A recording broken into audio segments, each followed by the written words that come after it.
And so this is Dan Sturgis with Local Motors. We're working on the Accessible Alley project, looking at technology to make transportation more accessible.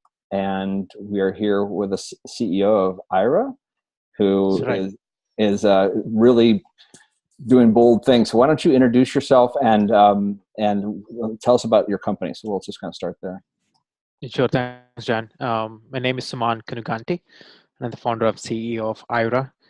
The company is around 2.5 years old now. And myself, I come from India, background engineering, been in United States, but more than 16 years now.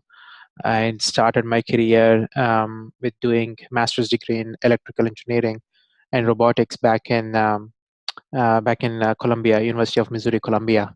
I spent 2 to 3 years over there and did several different um, positions at various big companies such as Caterpillar, Qualcomm, Intuit. I also grabbed onto my second master's into business administration at Radio School of Management, UCSG. And then I actually started working on this project in my last semester at my MBA itself. And I had to write a business plan for 2 credits for Ira. And we are here today, and we have a good number of customers, or we call them explorers, using the service and doing some really amazing things. Well, that's great. So why don't you tell us first more about what your product service is, and then we'll come back to kind of learning a little bit more how you got onto this path. So can you tell us? Yeah, sure. Well, the product and service, it's in short, it's basically using augmented reality to provide information for the blind and low vision people anytime and anywhere they want. So it's in short, we want to make any information that is presently inaccessible and provide a solution to make that immediately accessible without having to wait for anything to happen. So what we generally do is we send our customers or users a pair of smart glasses, and these smart glasses has a camera and it has a set of sensors and it is network capable. Mhm. They pair the smart glasses with the smartphones, and usually when activated they connect to a remote human agent. Now this human agent is sitting in front of a computer, and they have access to whatever the blind person sees in real time through the first person point of view camera. Now there is only one source of visual information that is coming onto the dashboard, but I would like to usually brag about all the other data augmentation that is happening on the dashboard, anywhere from sensor information such as accelerometer, magnetometer, proximity sensors, things such as GPS, and the intelligence associated with the location-based services. For example, you walk into a restaurant, we pull the menus automatically onto the dashboard. I see. You go to the public transportation, we have public transportation information options. There is integration into external transportation services such as Uber, and Lyft is on its way. Right. So the way we look at this platform is pretty much augmenting the data from various different sources of information to in turn relay that information to the end user or explorer based on the context in a much more efficient manner. Now, these agents are trained and they are certified, they are professional agents, and we have an SLA to pick up the request within less than 30 seconds. And sometimes our actuals go actually less than 15 seconds. So at some point, we will have to figure out what our actual SLAs are. But in short, our explorers today are using this information platform or service to pretty much not only go from point A to point B, but literally experience various different activities. Simple things such as shopping, going to malls, to complex or to more advanced stuff such as experiencing Disneyland, to experiencing a father's funeral, to putting things together, assembling things together, and literally traveling the world. And airport is a classic example that happens almost every day these days. Oh, wow. Yeah, I watched one of your videos on YouTube, and so you saw this person that I think was blind coming down a street that they were familiar with, and then they came across some construction which they weren't familiar with, and then they tapped what looked like Google Glass, and at that point, that's when they got the agent, I assume. And so That's correct.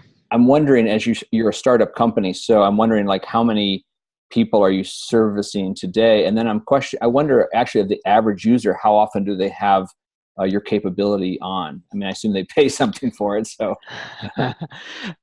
Yeah, speaking of pay, yeah, it is a subscription model, and the way we are approaching this one is very similar to a mobile service. You know, yeah, um, to your question of how often they use, so we have sessions that range as with time less than 1 minute, as less than 1 minute to all the way, dear, maybe 2.5 hours wow, or more. I'm trying to think, did we hit the 3 hour mark or not? But I do know we hit close to 3 hour mark. Now, the reason is there is no activity or imagination is only the limit on what are the things that a user and an agent can do together. right, A simple less than 1 minute call would be something along, hey, you know what, I would like to read my mail, or hey, I know I'm on my correct path, but seems like I need some information and I don't know where I'm headed to. So that could be very quick, and that does happen. So if I had to, draw a figure out a distribution, um, definitely it ranges anywhere between, like, 2 minute mark to 15-minute mark. That's where majority of the cluster is, if you will. And on average, the average call time is 8 minutes to 10 minutes. okay. Yeah. And so, and I assume this is absolutely life changing for your customers or for your explorers. I mean, to have that kind of capability, it must be just Yeah. amazing. Yeah, I got to give kudos to our explorers, right? Because we put the service out there, we put the technology out there, not knowing what all the things that we can do. And the kinds of things that we have done, that explorers have done, it's pretty amazing. And the community is super active or hyperactive, if you will. In fact, even right now, there must be like some conversations going on in our explorer mailing list, not just about the technology, but some of the things that they have experienced. Um, and it's one of those good feelings, whenever you hear the story from the user perspective, there is a story or an equivalent story from the agent perspective as well. So in the Boston Marathon case, right, Jessica and Eric, they never met before, and they spent what, like 2 to 3 hours or so or more during the marathon. uh, and for obvious reasons, they became friends because they had this um, connection to kind of give the information, and then for Eric to experience it. And what happened recently at one of the conventions was, we surprised Eric with having Jessica in person there, Uh-huh. and that was a great moment, because like, I talk to this person on my phone all the time, and look, I met this person, and now. But anyway, so for the explorers, yeah, that's what I hear. So life changing, game changing. It is definitely adding or enhancing independence to a greater level. One of my favorite quotes from one of my explorers is, with Ira, our time becomes our own. It's independence at a new level, and we focus heavily on efficiency, how fast we can give that information in a much more appropriate manner. And speaking of AI, which we will probably get into in the in a minute, but that's the crux of human in the loop approach that we are taking to this whole puzzle of providing information or information access.